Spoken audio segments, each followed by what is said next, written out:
அதிமுக பொதுச் செயலாளர் எடப்பாடி பழனிசாமியுடன் பாஜக தேர்தல் பொறுப்பாளர் பியூஷ் கோயல் ஆலோசனையில் ஈடுபட இருப்பதாகவும் தகவல் கிடைத்திருக்கிறது.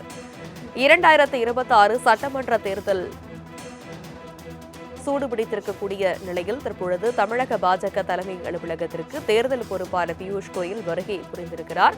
அவரை அங்கு திரண்டிருக்கக்கூடிய பாஜகவினர் வரவேற்கக்கூடிய அந்த காட்சிகள் தான் இது பற்றிய மேலும் விவரங்களை எமது செய்தியாளர் ராஜேஷ் விவரிக்க கேட்கலாம். வணக்கம் ராஜேஷ். அதிமுக பாஜக கூட்டணி இடப்பங்கீடு குறித்து இன்று ஆலோசனை மேற்கொள்ளப்பட இருப்பதாகவும் தகவல் கிடைத்திருக்கிறது.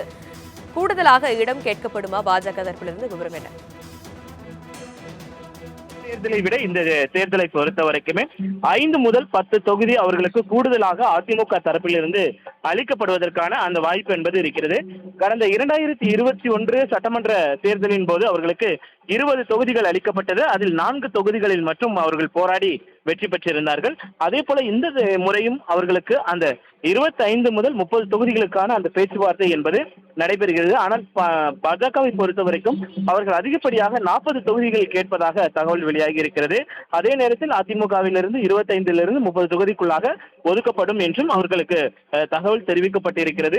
இன்றைய தினத்தில் பாஜகவினுடைய மையக்குழு கூட்டம் இன்னும் சற்று நேரத்தில் தொடங்க இருக்கிறது. அதற்காக மத்திய அமைச்சராக இருக்கக்கூடிய அதே போல தமிழக தேர்தல் மேலிட பொறுப்பாளராக இருக்கக்கூடிய பியூஷ் கோயல், இணை பொறுப்பாளராக இருக்கக்கூடிய அர்ஜுன் ராம் மேக்வால், அதே போல நயினார் நாகேந்திரன் உள்ளிட்ட மூத்த தலைவர்கள் தற்பொழுது பாஜக அலுவலகத்திற்கு வந்திருக்கிறார்கள்.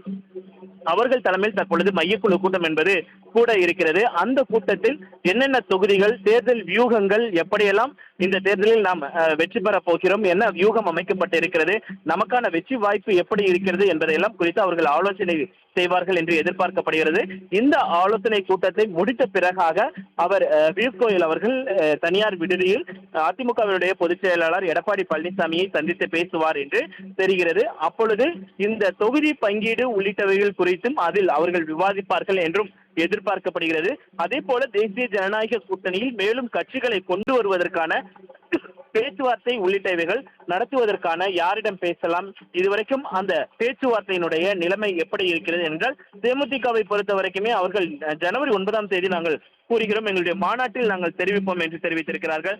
அதே போல பாமக அவர்களுடைய நிலைப்பாடை இன்னும் அறிவிக்கவில்லை. அதே போல அம்மா மக்கள் முன்னேற்ற கழகம் உள்ளிட்ட கட்சிகளுக்கு எப்படி என்ற அந்த விவாதங்கள் எல்லாம் செல்லும் என்று எதிர்பார்க்கப்படுகிறது. இதனைத் தொடர்ந்துதான் அதிமுக பொதுச் செயலாளரும் தமிழக மேலிட தேர்தல் பொறுப்பாளராக இருக்கக்கூடிய பியூஷ் கோயல் ஆகிய இருவரும் அவர்கள் சந்தித்து பேசி அந்த தொகுதி பங்கீடு உள்ளிட்டவைகள் குறித்து இந்த பேச்சுவார்த்தை நடைபெறும் என்றும் எதிர்பார்க்கப்படுகிறது. விவரங்களுக்கு நன்றி ராஜேஷ்.